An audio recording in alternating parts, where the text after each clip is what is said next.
Whenever I go into Red Moon's diner, I always tip with 100. Not to boast my vanity, but to find a way through my desperation. There's a dynamic that goes on whenever I come here, and it's one that causes me to play the way I do. We all play when we're cornered like this. We all play through life before realizing the truth. The woman who serves me every time I come to Red Moon's diner has marks on her face. I see them every week whenever I come in. I know what they are, those marks, and I know that she desperately tries covering them up every morning with makeup. I see her in my mind, shuddering, fully naked in front of a mirror whenever she looks at those marks. I see her frightened and afraid, shamed even, disgusted with herself. I see her helpless and in pain, lost and pitiful because of those marks. I see her with makeup on. I come in late, always around midnight, always alone. I'm usually the only customer to walk in at this time. Cold air crawls around my ankles and glides across the floor whenever I enter. A bell sounds above me when I open the door.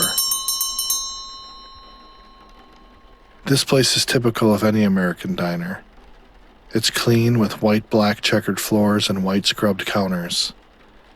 There's a glowing jukebox in the back alongside dark red leather booths. Random iconic pictures of once-known celebrities and important figures hang on the walls. The pictures are old and gray, sketches of a forgotten era. Even the smells, though partially faded from the day, remain typical here. They smell of fried onions and grilled meat, of strong black coffee and sautéed mushrooms, and of mashed hash browns set sizzling on the grill. The woman that serves me has a golden ring on her finger. I see it whenever she writes down my order.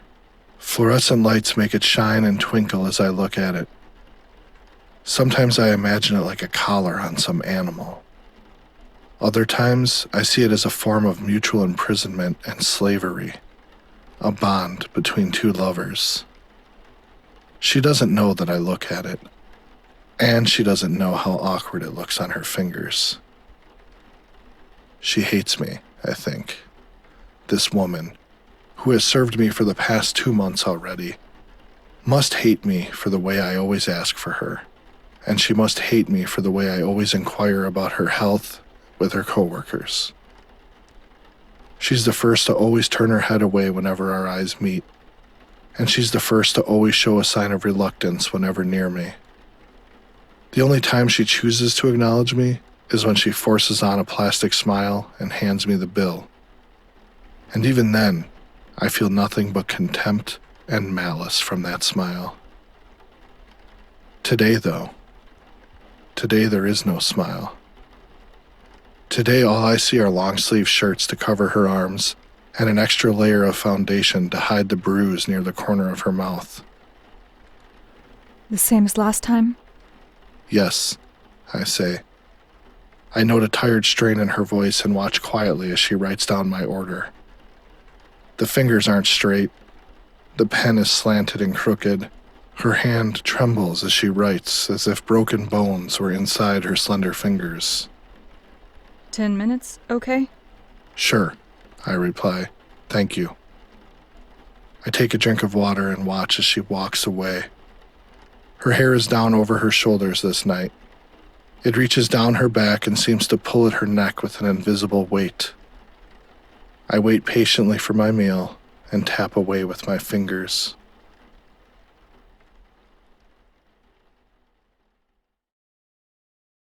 When I was younger, I befriended a beautiful girl with long black hair and dark, pretty eyes. She had been a shy girl during my schooling years, though on occasion, whenever our eyes met, she'd smile at me, give me an acknowledging glance, and would remain in my thoughts for the rest of the day like a brief, fleeting wind. The other boys never took the time to notice her, and I never saw her with a group of friends, but I thought she was the most attractive girl in all my classes, and I always used to glance in her direction whenever the chance allowed. This woman reminds me of that girl. Both have long black hair with eyes that retreat under a veil of shyness. Here you go. The woman comes back and places down what I ordered. Out of obligation and training, she asks me if everything is all right and if I'll need anything else. No, I say, I'm fine, thank you. She smiles at me. She's relieved when I tell her no, and I can see it in her face. Please enjoy. She says as she quickly walks away. She heads near the front and pretends to check the cash register. Her heels clank tonelessly against the floor as she walks. They're tired and weary, those movements, and I notice them. When I first made love to that girl I once knew, I'd felt ashamed and embittered of how I acted as a boy. I'd felt weak. I'd felt confused. I'd felt like I knew everything yet could do nothing while kissing her breasts because during those moments when I held her, I felt vulnerable and helpless, like a man who stands naked before his enemies without his sword. I was awkward then, and scared. Tremors had spread through my hands as I pulled off her jeans, making me breathe and pant like a frightened animal. I trust you. She had whispered. She'd given me a nervous look and tried to calm me by putting a hand to my chest. Just don't hurt me. It'll be okay.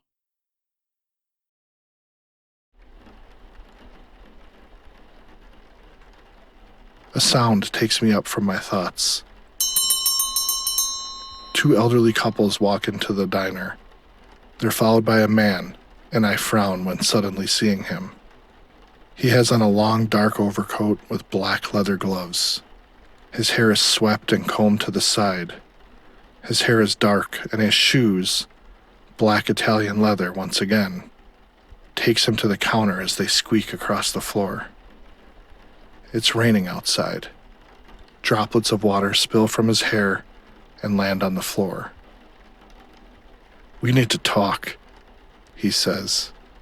He's talking to the woman. Now. In a minute. The woman brushes him off and walks back to get a pitcher of water. I look at the man and see his lips pressed together. Anger flushes through his face. One of his hands balls into a tight, leathered fist. The woman comes to me and refills my cup of water. She's shaking, but she makes no mention of it. In fact, she barely looks at me as she pours and just stares downward at my cup. I have to tell her when to stop, and she's suddenly startled. She looks at me, bewildered, and manages a false smile before turning away. I want to grab her for a minute and tell her to stay, but I let her go. The name tag on her upper left breast reads, Jenny. What do you want to talk about? Let's talk outside. It's cold outside. Jenny. My heart races. I feel the blood in my hands quicken and then feel my hands tremble. The man glares at her, actually leers at her, and I think for a moment that he will hit her right there. He says Jenny again in an icy tone and reaches out to hold her wrist. Now, Fine. Jenny says. She turns around and shouts into the kitchen. Nora! I need to talk to someone real quick, okay? 5 minutes.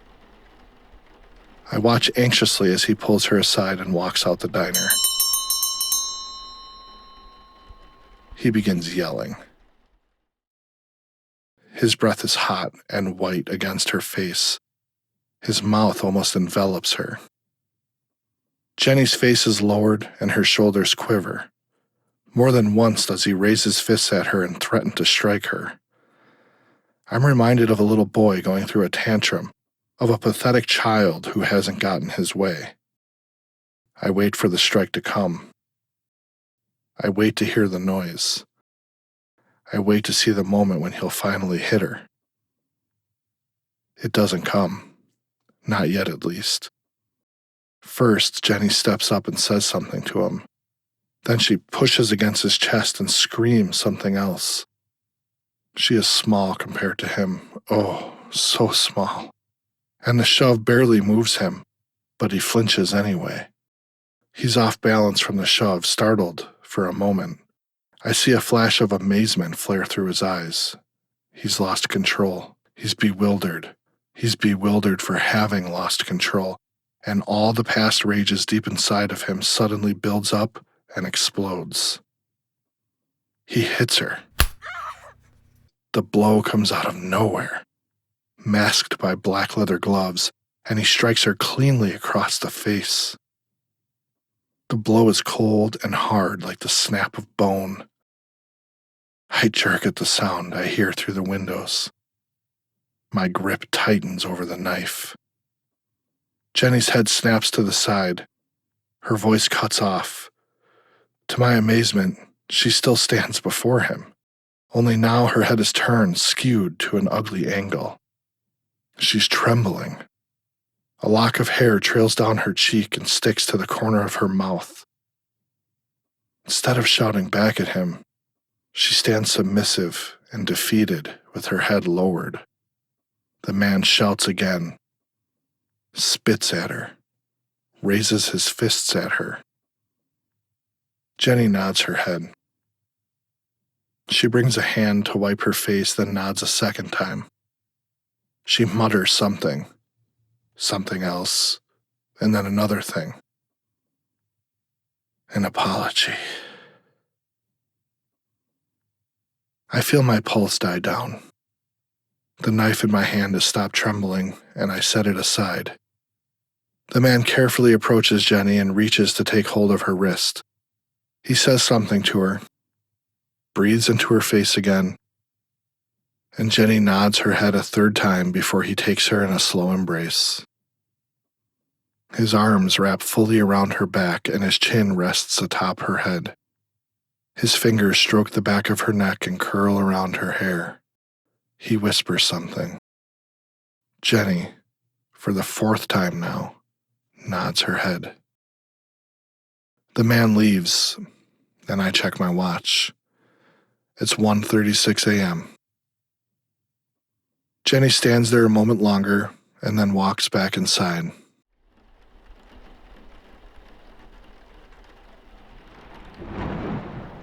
The bell rings. The door closes behind her. She walks promptly back to the restroom and closes the door. None of her friends are there to inquire about what happened or receive her. They're all in the kitchen talking to themselves, having missed the entire scene. I close my eyes. I imagine Jenny sitting bundled against the bathroom floor. I imagine her crying. Several long minutes pass, and Jenny walks out again. She returns to the front counter and pretends to once more inspect the cash register. Her face is ashen white with a speck of darkness in her eyes. Bloodless red colors her lips. Finished with these?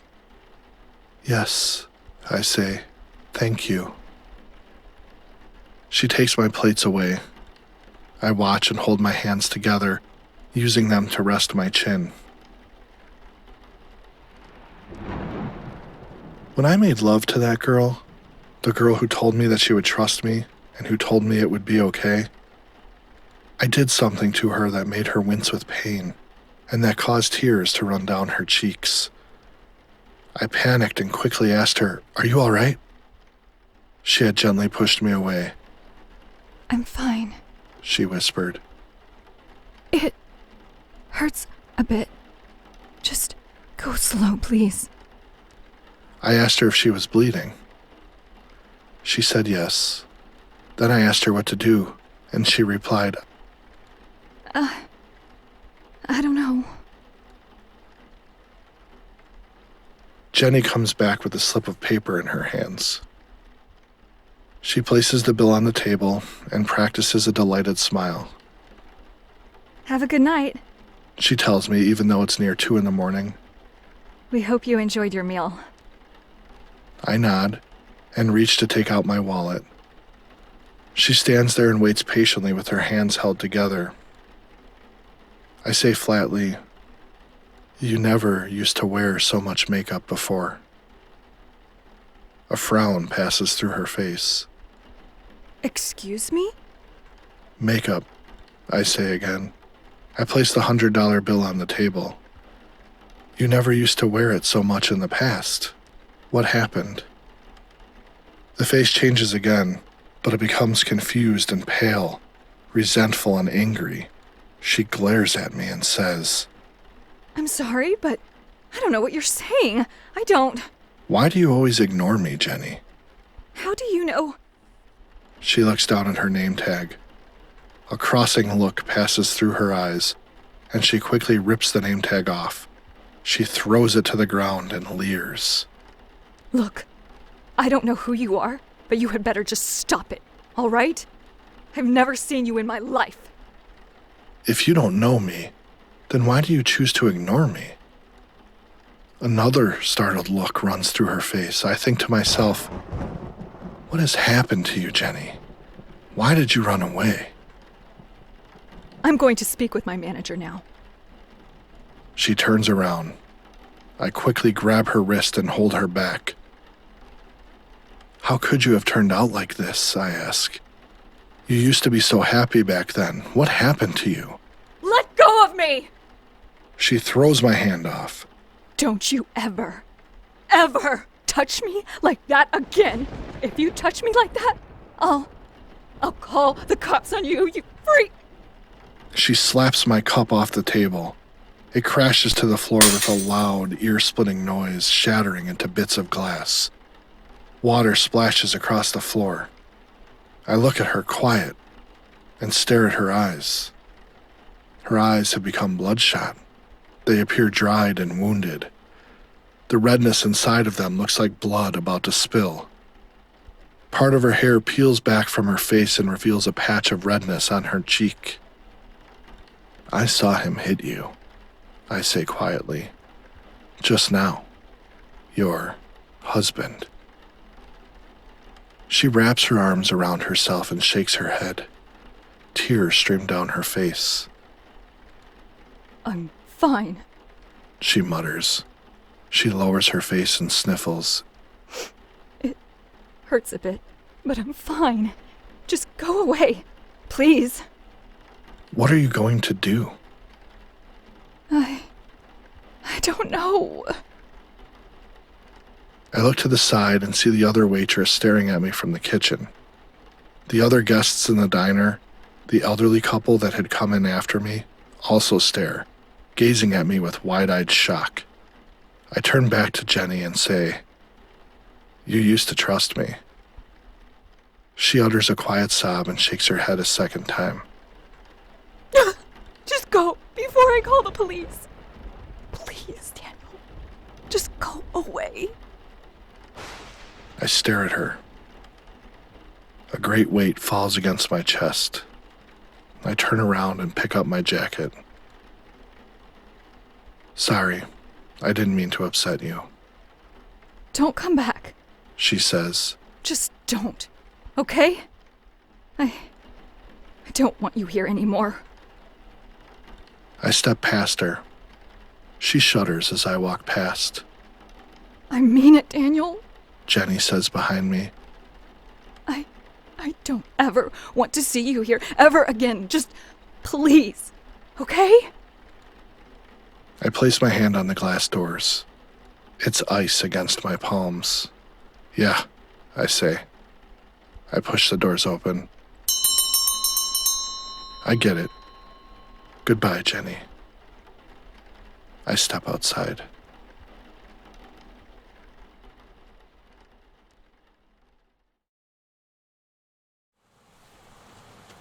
I return to Red Moon's diner after 2 weeks. I take my usual spot near the windows and wait to be served. I sigh. I look out at the midnight rain and think back to the girl I once loved. I sit down and take off my jacket. Same as last time, Handsome?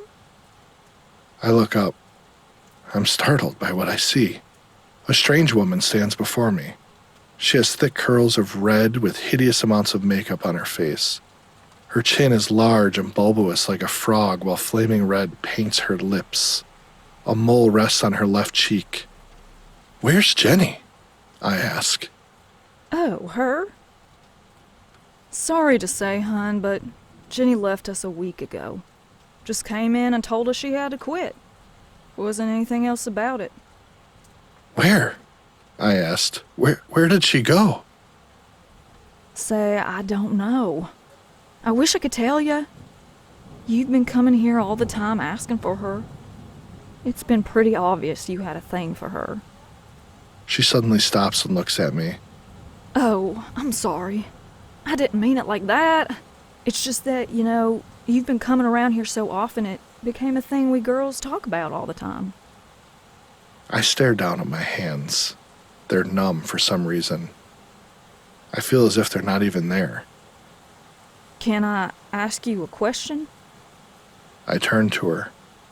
I nod. Did you and her used to go back a long time ago?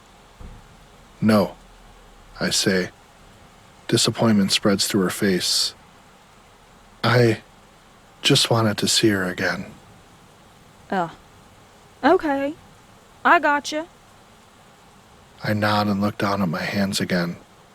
4 dent marks line the flesh of my palms. Nail marks. I'd squeezed my hands into trembling fists. She left something for you. "Huh?" Jenny, she left something for you before she left. She grabs something from her pocket and hands it to me. A white envelope. I'll go and get your order ready, okay? I wait for her to leave. I look at the envelope and feel my heart still. I want to open it and see a golden ring fall out, but I knew that was ridiculous. I reach for the envelope. I open it. A slip of paper falls out.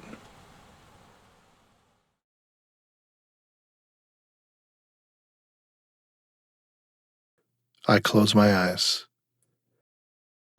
I put the note in my pocket and wait for my meal to come.